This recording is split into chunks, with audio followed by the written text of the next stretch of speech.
Hey, what's up, YouTube? What's up, everybody? Thank you for joining the channel today, man. We're going to be checking out this story, how Leslie Van Houten met Charles Manson. Now, I know a little bit about the Charles Manson situation that happened back then.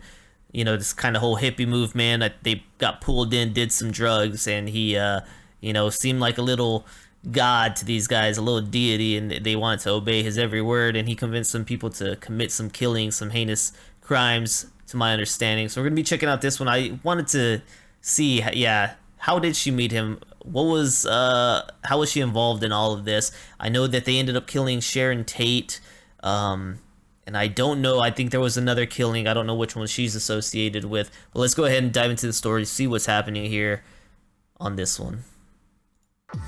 A former Manson family member is out on parole after 53 years. So how did the convicted murderer meet the cult leader in the first place?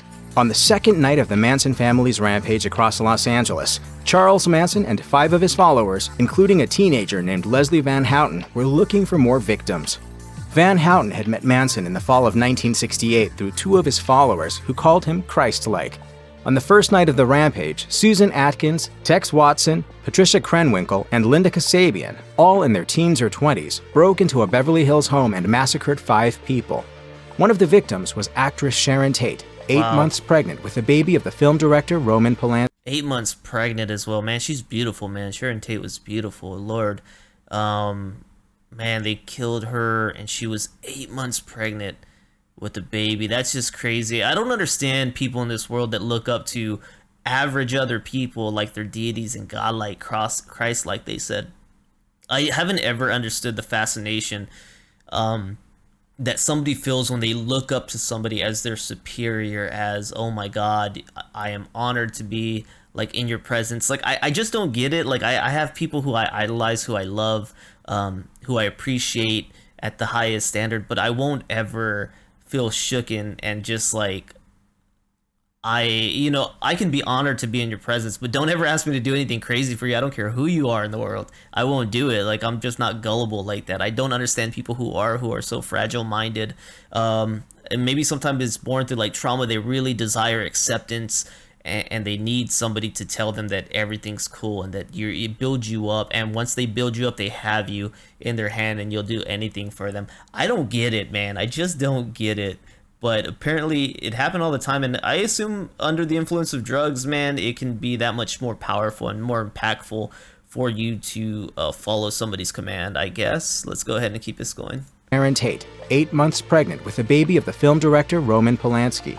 On night 2, August 9, 1969, Van Houten, a 19-year-old former homecoming queen born and raised in Southern California, took part in the brutal murders of Lino and Rosemary LaBianca in their home in Los Feliz, an LA suburb. Like so many others, she had fallen under Manson's sway, so when he asked her if she would kill for him, she agreed. Later that night, Van Houten stabbed Rosemary LaBianca multiple times. Leslie Van Houten was born in Altadena, California in 1949 and had what seemed like a perfect middle-class upbringing. She participated in sports and was popular in high school. According to the Manson Women and Me, Van Houten recalled, "When I was in high school, one of my teachers said I was in so many extracurricular activities. My photo was on every page of the yearbook." But Van Houten's lighthearted early life came crashing down around her when her parents divorced, after which the model student began to rebel.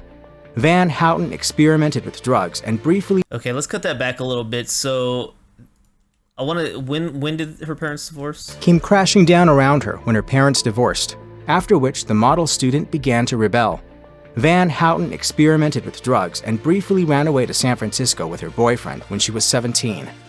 I seemed to want more living out of life than what was expected of young girls at that time. When she returned... Yeah, so I mean, I guess you got the divorce, you've got some drugs, but I'm sorry, most people, that doesn't drive you to commit murders under someone else's command, in my opinion, right? In my opinion, there's something else there in your mind that just makes you capable, susceptible to your mind just being infiltrated and manipulated by somebody. And Charles Manson, I don't get the appeal, man. I don't get the appeal with Charles Manson either. Like, guy's a bum to me, but okay. Young girls at that time. When she returned pregnant, her mother forced her to have an illegal abortion. The turbulence she had experienced undoubtedly took its toll on Van Houten's mental health and left her vulnerable to coercion by a dangerous manipulator such as Manson. I was an empty shell of a person that was filled up with Manson rhetoric. According to Ed Sanders, The Family, in the summer of 1968, Van Houten began traveling around California, ensconcing herself in the hippie counterculture that had begun to bloom in the mid-1960s and reached its apex with 1967's Summer of Love. It was during this time that Van Houten grew close with Bobby Beausoleil and Catherine Gypsy Cher, two of Manson's followers. Soon, the pair would introduce her to the man himself, who would direct her to commit murder for which she would spend half a century behind bars.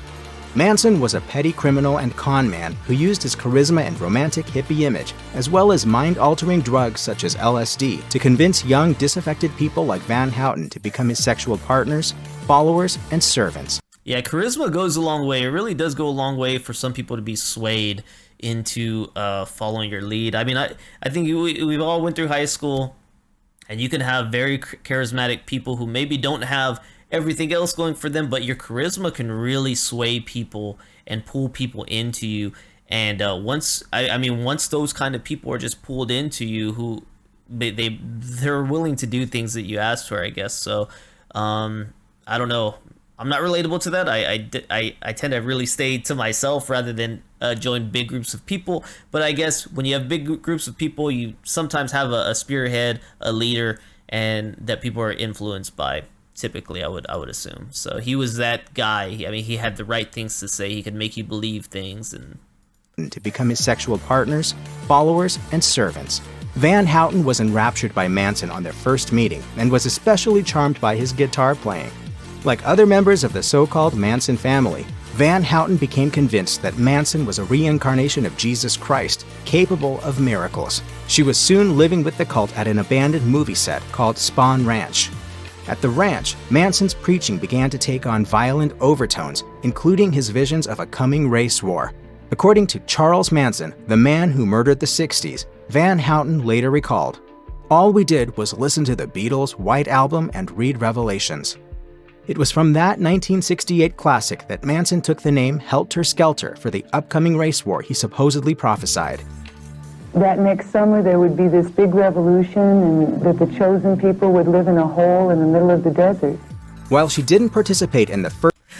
Oh man, drugs are a hell of a thing, man. Drugs are a hell of a thing, because I'm just like, as the story is told, I'm just like, how ridiculous, man. But people were buying into this, man. I mean, you're living with somebody who's, you believe is the reincarnation of Christ, out in a desert, in an abandoned like film set or something, listening to the Beatles' White Album, doing drugs, and he's preaching that you're gonna have to murder some people because there's an upcoming race war and the chosen one are gonna live in a hole in the desert. Yeah, man, sell me a ticket to that ride, please. Like, what? Come on, guys, really? People would live in a hole in the middle of the desert.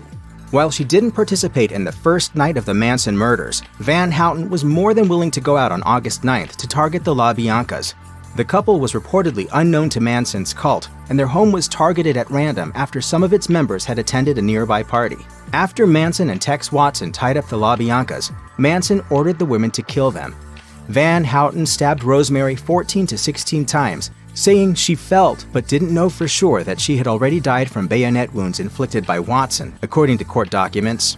After her arrest, she showed no remorse and told the police about her love for the Manson family. According to Helter Skelter, the true story of the Manson murders, she said at the time, "You couldn't meet a nicer group of people."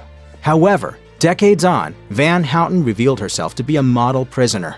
On Tuesday, June 11, 2023, she was finally granted parole after serving 53 years in prison. All right, guys, so I got a question for you if you're still here watching this with me.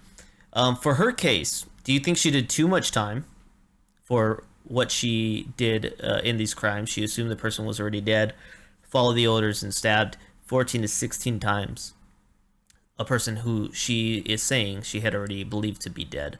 When she was captured, she showed no remorse. I don't know how long into her sentencing did she finally start coming and saying, okay, I was wrong. Do you think she did too much time? They should have let her off earlier. Do you think she did the right amount of time and she should enjoy the rest of her life outside of prison? Or do you think she should have died in prison. Let me know what you guys think on this one. For me, I think, you know, for most people, there's a point of return where you know, realize what you did wrong, and you feel true remorse, and you can come back from whatever brink border of sanity you crossed over. Sometimes, not always can you come back, but in some cases this might be one of those cases.